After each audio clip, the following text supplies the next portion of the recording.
I was kind of scared for a long time about even like putting that song on the thing. So I was like, every title's just going to be like model, actress, whatever. But then I was like, you know what? We're going to own this. Own it. We're going to celebrate it. We're going to like blow it up. I'm going to proudly wear that label now.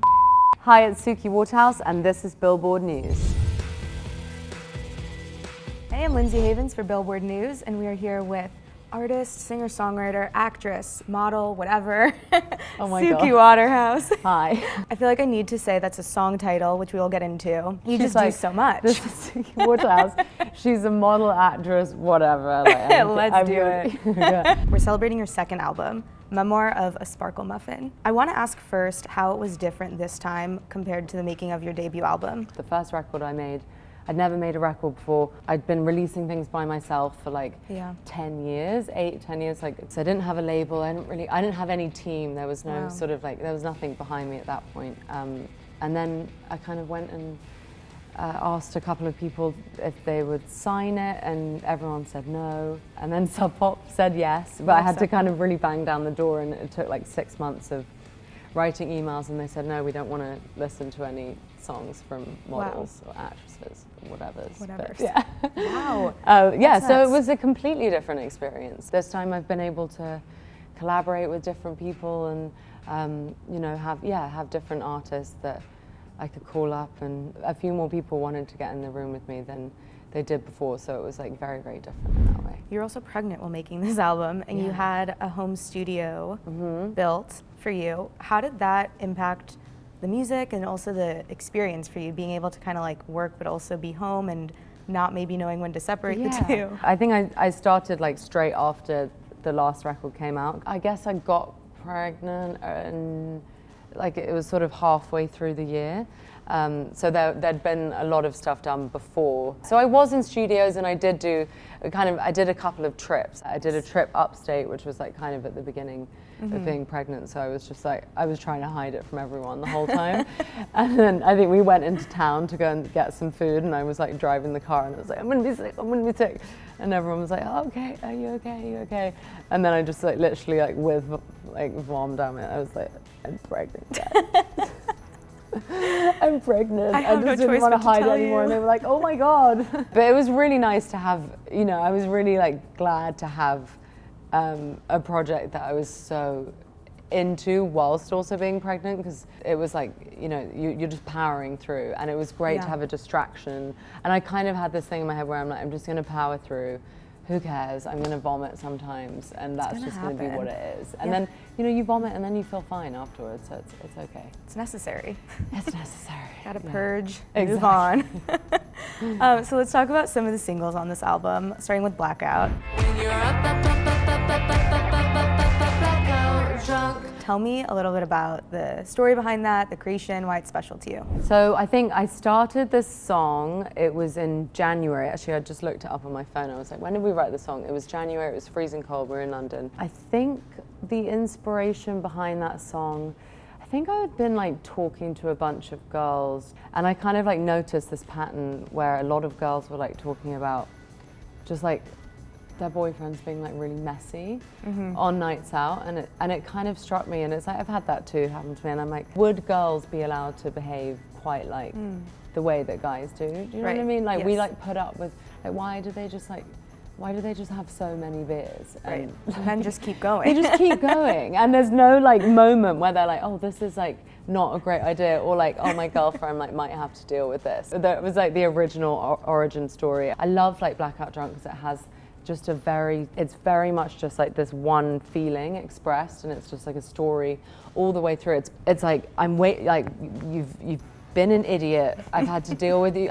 We've had to go out and see you do all this crazy stuff, and you've done something that you wouldn't really do if you weren't being so goddamn sloppy. Right. So yeah, I want it to just be very like simple. It's that story. My rage song, but make it cute. It's super cute. Yeah. But now you did us all a favor, because we can just play that song now. No conversation has to be had. Exactly. So I wanted to also ask on Super Sad, not about the song, but you were saying that you wanted to write it either like to play at the mall in Clueless or for the opening credits of Legally Blonde. I'm so curious if you could revive one role to play yourself, Do you know what that would be? Imagine if you could just do like a Lost in Translation. I feel like that's every girl's dream. Play a role like that where it's just like, oh, one night in a different country. I love that movie still just makes me go, it just breaks me apart. I watched it the other night. You talked about how you were making music for a long time. What made you want to double down on music and really devote a lot of time and attention to it? That's been like the kind of cool thing about the last couple of years, is that it felt like, oh, I've kind of been doing this for a long time. Then I got to make that album, and then I guess like Good Looking, a song that I put out 8 years ago. And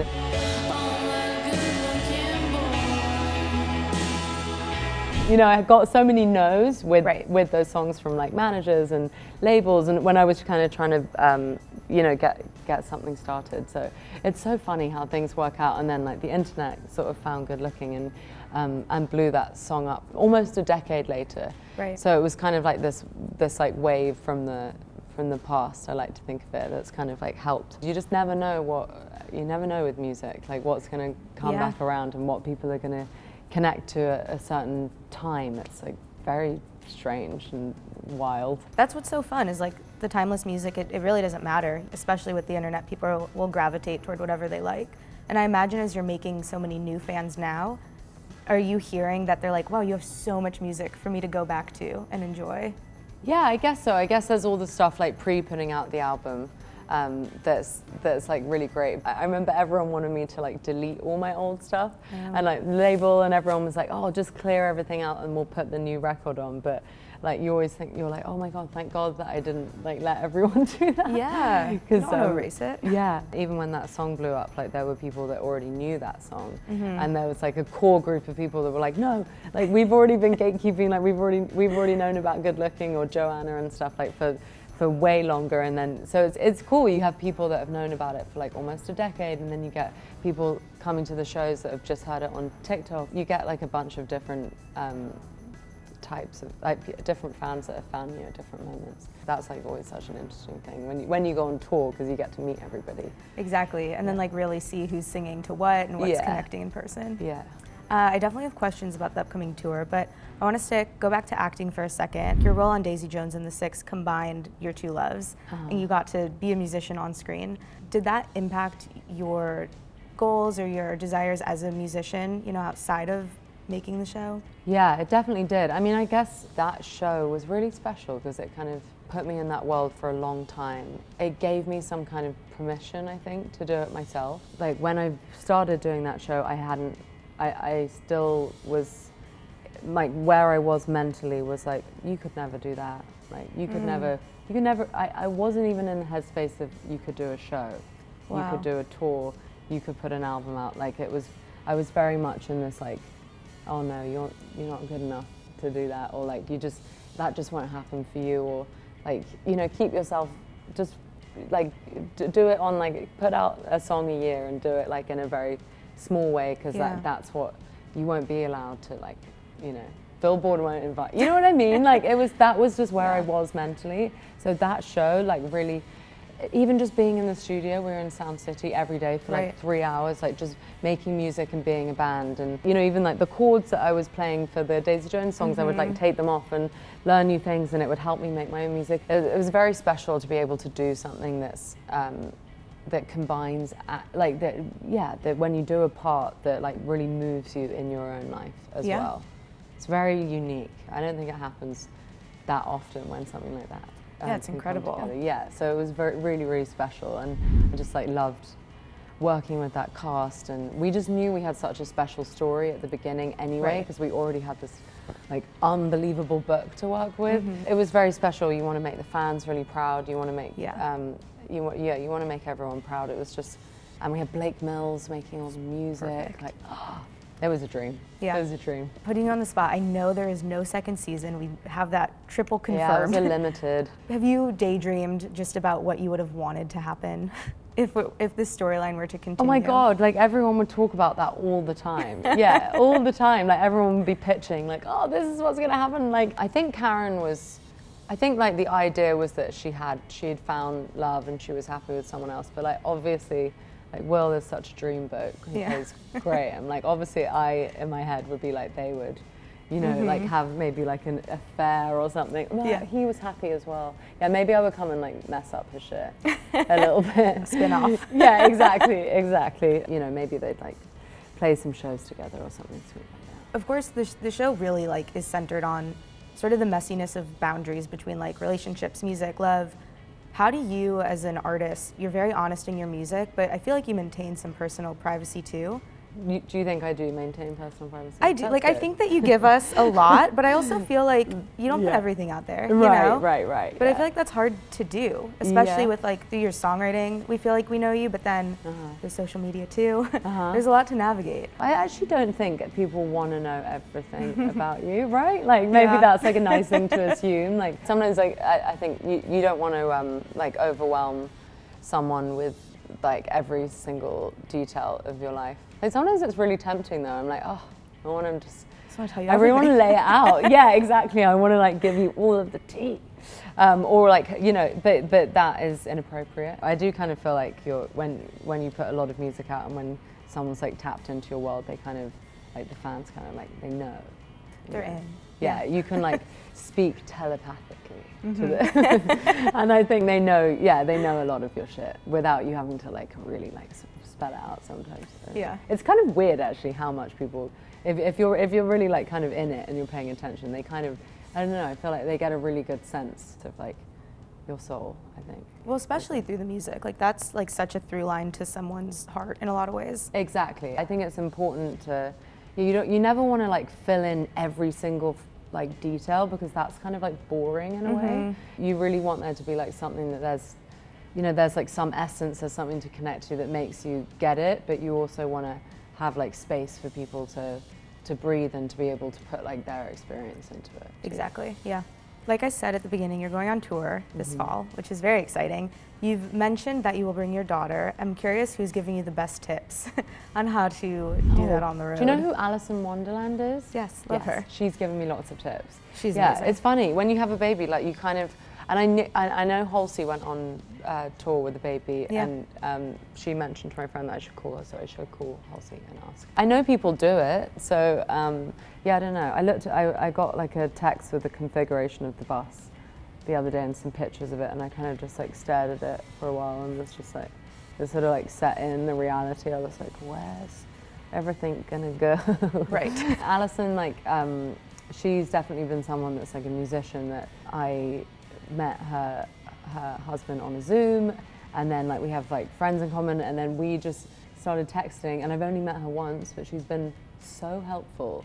Yeah, Just, you that's know, you just awesome. find those people that kind of like as similar to you or in a similar world, and I've just been able to like text her asking about everything. So she's been really helpful. You mentioned in your Vogue cover that your partner wants you to do an EDM song. Oh, God. Have you and Alison talked about a potential collaboration, or is it just we haven't advice? yet, no, we haven't yet, no. I'm not taking that advice. Do you foresee, now that you have a daughter in your life, if she wants to pursue music, do you foresee like a family trio, like a little traveling family act A traveling family act. of musicians, or is that not? I don't in the know. I'd cards? hope that he has like lots of jobs. So that he doesn't. It's too busy for that. Yeah, I'd hope, right? If your daughter does come to you and is like, I want to pursue music full time, do you have advice that you would give her from the start? Oh God, I can't even like, she can't even speak. I don't know what advice I could really give her apart from, I guess it's more about like how you feel about yourself and the belief that you have in yourself, and like, you know, making those steps. I'd just be like, you know, you got this. Like, you just take the leap. Just take the leap and just and start putting stuff out. Like, don't hold on to it for, you know, for years and years and years. Just, even, you know, you can have an evolution. Like, things don't have to be perfect right at the beginning. Like, you only get better and grow as an artist if you just start putting it out. Like, that's the only way to do it. What's been your favorite part of your evolution as an artist, or even, you know, a live performer, thinking about this tour? I feel like live performing, I think at the beginning, I went pretty hard into it. It was like a hard launch, like suddenly I was You're on stage. Tour. Yeah, I was like on tour with Father John Misty, doing a support, and those venues were really big. It was kind of terrifying. I think I did like 1 or 2 warm-up shows, and then I was playing these like massive rooms. Wow. I'd be like really scared to just like talk, and in between it's like that, you know, all of that stuff that goes into making a show of just being like, hey, what are you doing, and just like even yeah, I was kind of like still, I was pretty like locked in my head, and my head was like quite like a in between. Like I would enjoy the songs, and then in between I'd be like, what do I do? And I think yeah, I don't know, just being like, oh God, yeah, that was scary, and like that's just changed so much.